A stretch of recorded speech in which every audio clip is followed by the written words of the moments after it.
एक समय की बात है, एक गांव में सोनू नाम का एक छोटा सा लड़का रहता था। उसे घूमने फिरने का और नई चीज़ें जानने का बड़ा शौक था। एक दिन जब वो जंगल में घूम रहा था तो उसे एक संतरे का जादुई पेड़ दिखाई देता है।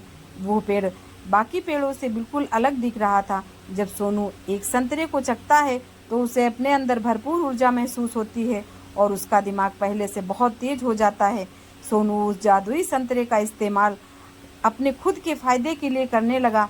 उसे हर चीज पहले ही पता चल जाता और हर कठिन से कठिन प्रश्नों को हल कर लेता था।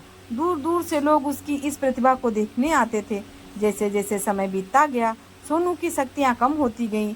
पेड़ पर संतरों की चमक भी कम हो रही थी और धीरे धीरे उनकी भी शक्तियाँ खत्म होने लगी थी। जल्दी ही सोनू को ये एहसास होता है कि वो अपने खुद की प्रतिभा को नज़रअंदाज करते हुए जादुई संतरे की शक्ति पर बहुत ज़्यादा निर्भर हो गया है। सोनू को अपनी गलतियों का एहसास होता है और वो जादुई संतरे के पेड़ के पास वापस जाता है।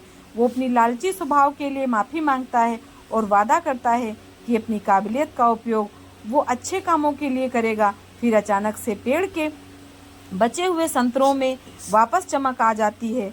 उस दिन के बाद से सोनू ये समझ गया कि असली शक्ति हमारे अंदर ही होती है और हम अपनी खुद की कौशल और प्रतिभा का इस्तेमाल करके ही दुनिया में बदलाव और खुशी ला सकते हैं। हमें सफलता प्राप्त करने के लिए किसी जादू या शक्ति के बाहरी स्रोतों पर निर्भर नहीं रहना चाहिए, बल्कि हमें अपनी क्षमताओं को बढ़ाने पर ध्यान देना चाहिए और उनका उपयोग करके दुनिया में सकारात्मक बदलाव लाना चाहिए।